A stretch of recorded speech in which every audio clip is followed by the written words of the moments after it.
Hey Charla, what time is it? I have no idea. Deck Tech O'Clock. Oh, yeah. I'm really excited. We have not done a deck tech in a long time, and there's a lot of really cool new commanders for this Kamigawa set. Mm-hmm. You doing ninjas? I'm not. Everyone else Oh. is doing ninjas. I'm kind Shrines. of a hipster. So you're doing shrines.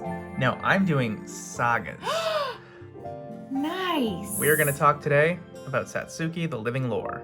Oh, I'm actually super excited about this because I've sold a lot of shrine decks, and it's just a pile of shrines. So, Satsuki's a pretty simple commander. 2 mana, 1/3. You can tap it to put a lore counter on each saga you control, and when you do that, obviously the saga will trigger its next step. And when it dies, you can either return a saga or enchantment creature from the battlefield to your hand, or get a saga from your graveyard to your hands.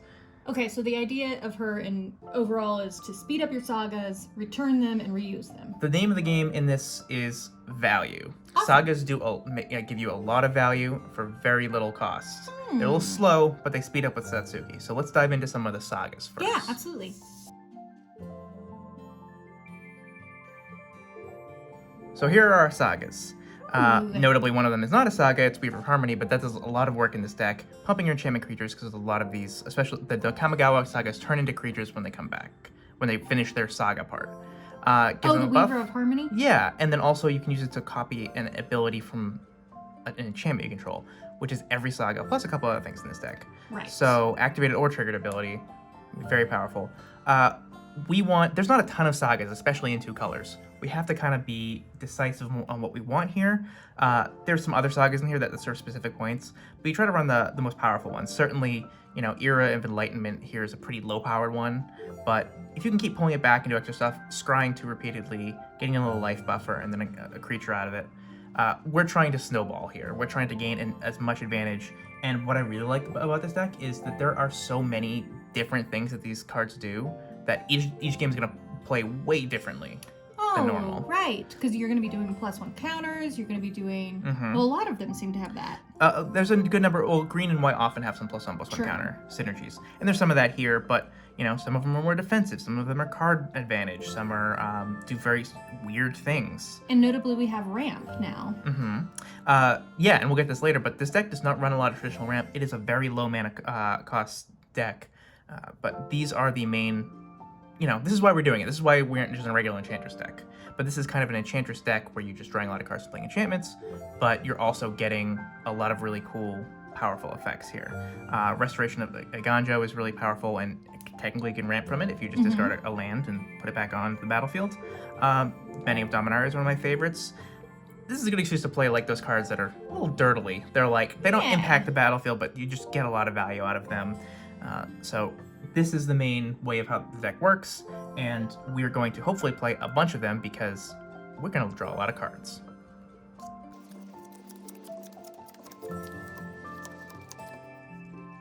So this will look familiar to anyone who has played Enchantress deck before. All of these cards basically say, play an enchantment, draw a card. Some of them work slightly different, like notably Setessan Champion doesn't count on playing them, it's when they enter the battlefield. Oh, does that mean your sagas If with Setessan out, your sagas, the flip sagas from Kamigawa will trigger twice. One when you play the saga, and the second time on that last step when it exiles itself, it comes back as the enchantment creature on the backside. Oh, so that's awesome. You're gonna get 2 cards out of them for that one. Most of the other ones are just cast, which is still fine, but we're gonna draw a bunch of cards. Enchantress's Presence is, I'm sorry, is that signed? It is signed by Rebecca Gay, Nice. who is excellent. That's awesome. But no, this is, it is what it is. This is how the deck, this is the glue. This is how you're just not going to run out of cards. So yes, each saga might have a slightly limited effect on each chapter, but when you're adding all those up, when you're just playing a bunch of them every turn, you're going to get a lot of value. And if you read them basically as, and draw a card, they're great. Which they often do. So you want to snowball here. You want to just gain so much advantage, and you have a huge battlefield. Maybe the creatures are big, maybe you just have a lot of enchantments, and then we're going to move to our win cons. Nice. Charlotte, what's your favorite way to win? Like, what are some of your favorite win con cards? I have no idea, like big... Does it rhyme with Materhoof Behemoth? Well, yeah. I was like, I do like a big crater. Well, we don't have Craterhoof in here. That is a reasonable add if you want it. but we'll do it a Sure. little differently. We are going to... It's not as popular, but I like combos because they're just in the game. Yeah, no hard combos in this one. Again, it's all value, but you can end the game pretty quick if you put an All That Glitters or a Nettle Cyst on one of these creatures, because they get powered up for each artifact and enchantment. And there are a couple artifacts, but mostly enchantments. So if you have a board of 5 or 6 things, that's a small board for this, but you will be getting +5/+5 on something. Rancor helps you keep giving those big things trample. I love that card. So they're not going to get chump blocked. You can finish people off. Also, it's an extra trigger every time you cast it. Oh, good point. Yeah, Hallowed Haunting, if you cast some enchantments with it out, you'll get a bunch of really big spirits. Catilda is kind of All That Glitters on a creature that you can play out of the graveyard after it dies. All right, so why do you have this saga here and not with your sagas? So I have sagas throughout these sections, Okay. because they often serve different roles. Those other ones are just kind of generic, like good value, maybe get a creature, maybe make your creatures bigger. This one here, the first 2 chapters can make something absurdly big. It will not be hard for you to have 8, 9, 10, or more enchantments in the battlefield or artifacts. So every turn something's getting +10/+10. Really good. And on the backside, it's just a living All That Glitters. It is just as big as the number of artifacts and enchantments you control. It's also really pretty. Another good card to pull back and just, get that value out of it again. But these are the ways that we're going to finish people off.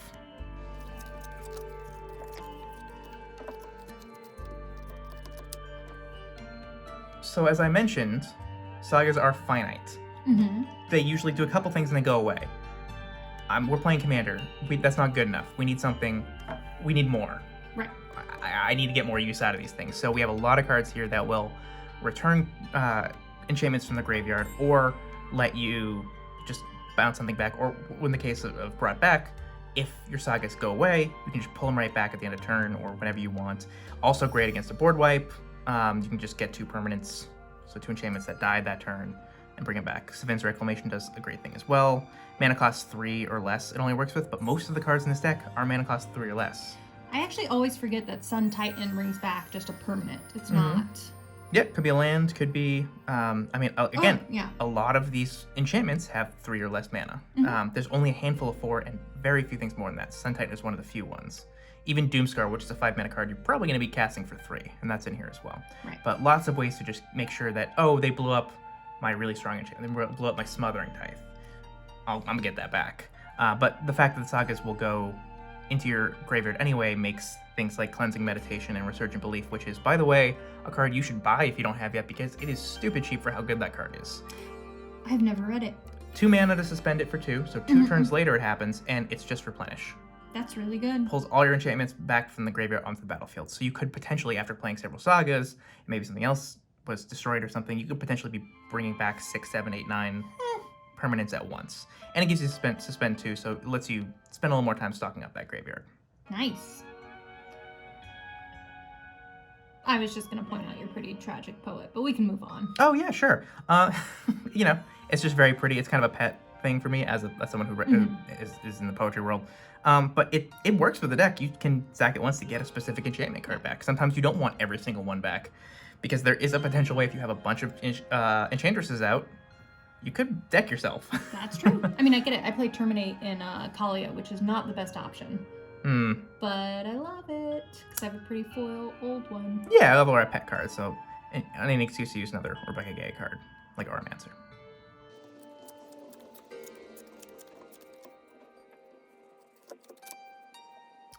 So the 2 on the right are pretty self-explanatory here. They're going to make creatures when you cast enchantments. The Pegasus from the Archon are lifelinkers, as long as it's out. Yep. That's a Pegasus token, so you can use that. Yeah. You don't have to use a pretty, I think it's unglued. Yeah, you don't have to. Yeah, you don't have to, but extra points if you do. Yeah, pretty self-explanatory. The Sigil can be a win con, honestly, because those 4/4 flyers, every time you cast an enchantment, those are big. 4/4 in the air, not a lot of things outside of like a dragon deck or like mass removal can really deal with that. Not to mention you're putting a bunch of counters on things. You're putting counters on things, like the fact that you're also like, you maybe have one of the enchantresses out and a sigil. So every enchantment you're playing is now also an extra card plus a 4/4. And again, they're all real cheap. You're drawing more, you're hopefully playing a lot. That's going to be maybe not a win con, but it's going to help you stabilize on the board, and if life totals get low, you can close out with those sigils. Let's talk about how upsetting that art is. Sure, the Therapede. Upsetting art, I think, sleeper for one of the best situationally strong cards in this deck. Power Conduit can remove... Power Conduit and Therapede are there to remove counters from your Sagas. So, now if you remove a Saga, a counter from a Saga that's on 2, it's not, you don't get the effect on 1 again. Oh. It only triggers on being put on number 1. But Got it. you can keep replaying, like, oh, I have Elspeth Conquers Death, which is a great removal spell, and I just take the first Saga counter off each time. I'm getting to use that first trigger every single time, every single turn. Nice. Therapede does the same thing. It's basically once per turn because it's unblockable. It also secretly is a win con in that when you put all the glitters or something on that card, it's unblockable. So you can, again, easily be hitting people for 15 or more unblockable every turn. Plus getting to, get more out of your Sagas, or maybe take a counter from an opponent's thing, their Beastmaster sure. Ascension, or their a loyalty counter of a Planeswalker. Yeah. A lot of fun applications for that. Power Conduit only works on your own things, but that's fine. You're usually going to be using it for Sagas. But Sure. the Therapede is pretty fun.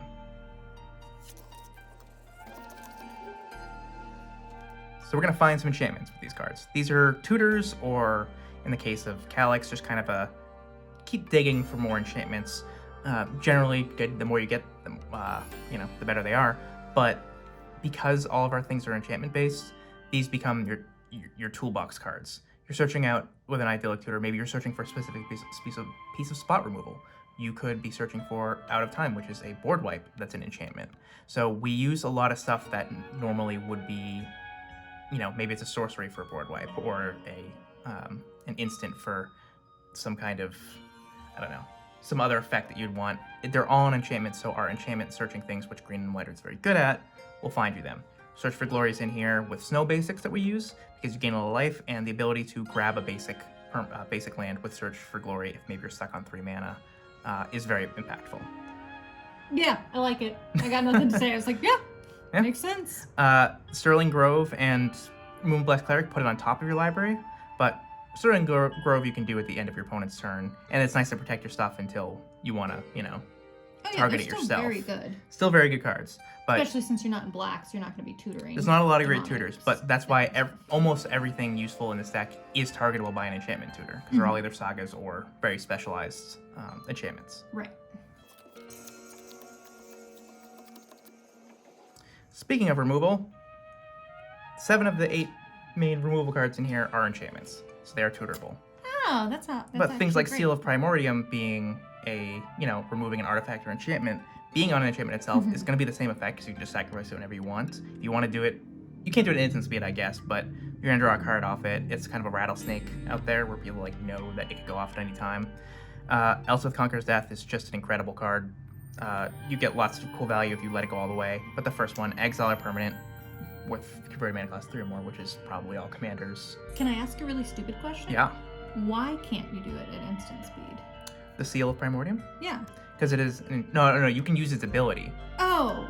But you can't cast it at instant speed. Got it. So you can't just sneakily be like, oh, your artifact's gone. I was like, I think you can. No, you can use its effect, but you can't get it on the battlefield. Grasp of Fate is a great commander removal, because I was thinking of maybe even a Banishing Light or something, 3 mana to remove any permanent. But this is for all of your opponents, so you're going to hit 2 or 3. Oh, right. So it's way better than an Oblivion Ring does or more. something. Mm-hmm. Yeah. Doomscar is the only sorcery removal.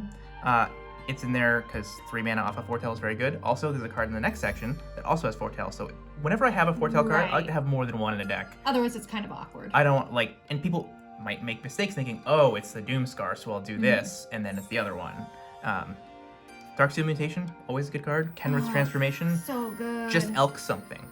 We can't run Oko in this deck, but we can have Oko hit one thing. Stupid Oko. But Darksteel Mutation, Kenrith's Transformation, really good on Commander specifically, because the bodies aren't that helpful, and they can't then get it and just cast it again like a regular piece of removal. Here's our protection. Ghostly Prison is the Commander All-Star. Just 2 mana for each creature attacking you, so go wide decks can't get you.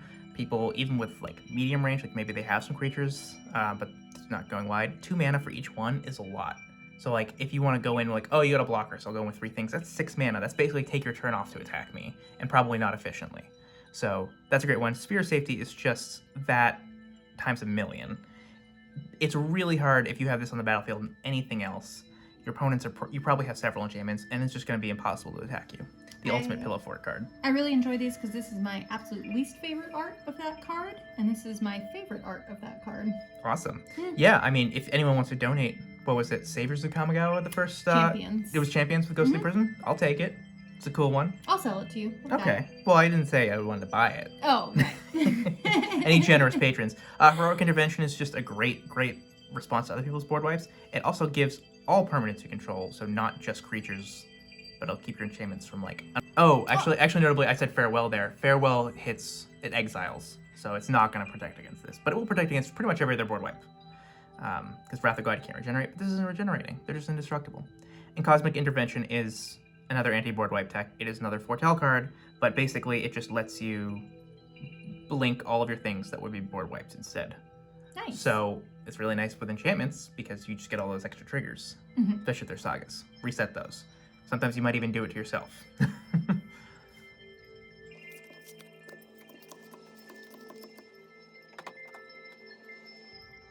So spells cost mana. Yeah. Gotta spend mana to make mana.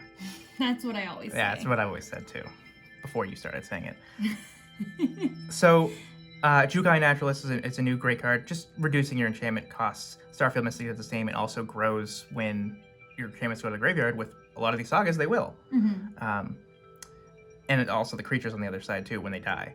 Sanctum Weaver it's kind of like a, what is it? Sarah's Sanctum. Right. Hence Sanctum Weaver. Just get a lot of mana for your enchantments.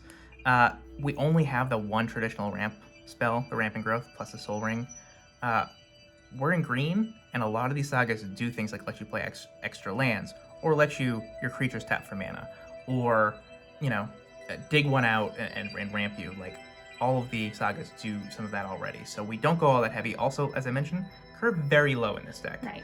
Really, you want to hit every land drop because you want to start casting 2, 3, 4 enchantments or sagas every turn, but you won't have, when you're drawing so many cards, you don't have a lot of worry making those land drops, and you don't desperately need to, like, ramp out your 6-drop or something really early. I have to say I'm surprised you used Rampant Growth. Despite that being the reason we call it ramp, it is my least favorite ramp card. Really? Interesting. I far prefer, like, 3 Visits or... Cultivate or anything else like that, because you're getting 2. Although this is cheaper. 3 Visits is probably a better card.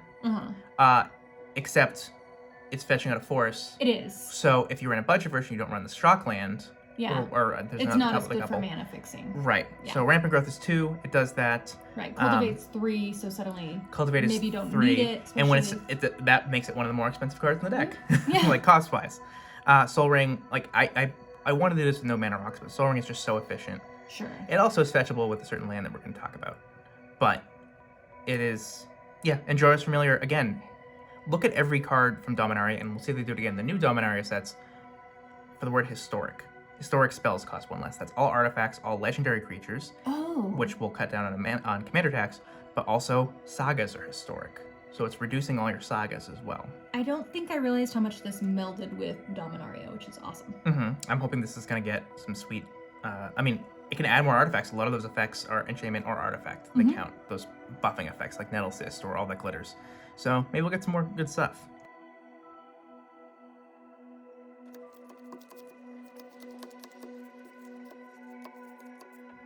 So lands. This version of it, I'm trying with a very small number of lands. It's 33, which is very low for me, especially with not many mana That's rocks. where I always sit. But it is a very low curve. You will be drawing a lot of cards, so it will not be hard for you to hit those land drops repeatedly. Again, snow basics. If you're on a budget, you can easily take those out. It's not a big deal. So what they only work with 1 card. Oh, okay. Search for Glory, get you a little extra life, and let you fetch out a land if you want. So you're not like playing extra planar lands. No, it's not a big deal. Sun Petal Grove is just a good dual land. So here you can this is where a lot of budget can get. You can sink a lot of budget in improving the mana base. I would say, unless you have these pieces, like if you want to build a deck, worry about this last. Run things like Arctic Tree Line, which is 25 cents, I think. snow taps. Command tower is nothing. The pathways aren't bad. Crows and Verge is great. It gets you a force and a plane. Oh, right. Yeah, that is good. So there's not a lot of huge things. I like these artifact lands because they trigger, they count for all the glitters, Nettle Cyst, Michiko's Reign of Truth, because they count enchantment or artifacts. So getting an artifact count off your land is why those were banned in Modern. Okay, so I should know this answer, but I don't. Mm-hmm. In Modern Horizons 2, are those artifact lands enemy lands, and that's why you don't play it? No, there are. Actually, that is a good call. That's a good call. I overlooked that. Oh, there is great. one of the bridges is a indestructible artifact land in green-white. Yeah. I'll probably remove a basic for that. Because that's super cheap too. Yeah, it is, again, super cheap, great option. A little bit. I was hesitant on too many tap lands, but the fact that the artifact lands come in untapped is great, and just add that extra. Oh, it's almost never going to matter unless you get Vandal Blasted. Sure. But you're not going to be that hurt otherwise because you don't have a lot of artifacts. The new channel lands, obviously Boseiju as well as Iganjo are great. Hall of Heliod's Generosity, good in any enchantment deck. Just get those extra things back. Karn's Bastion proliferating is not to be underestimated in a lot of decks, especially when you have a ton of Sagas that are just triggering. You can just go through them faster. You could also potentially put in Vorinclex in here if you wanted. I cut Vorinclex out of mine, the new one. Right, the one that right, doubles right. your counter production. So each time, for the record, if you double counters, if you put 2 counters on at once, when a Saga comes in, it will trigger 1 and 2. Okay, it doesn't so it just goes trigger through 2. both steps. It does, yes. That's awesome. Reliquary Tower, because you'll be drawing a lot of cards. You could also throw in a Thought Vessel if you wanted. If you wanted more Artifact Ramp, that's a good one. And you don't want to be discarding cards to hand size. Although at that point you'd probably be just doing a lot of lands. So that is the general, again, use your pathways, your check lands, your shock lands, so you have them work to your budget. But get the main pieces and then you can fix up the lands. So I do have a couple pieces that, this is a slightly more budget version of the deck. I do have a couple pieces that I'm using that are definitely out of the normal budget, but if you're thinking, hey, I want to upgrade, these are some things we can do. So let's look at those.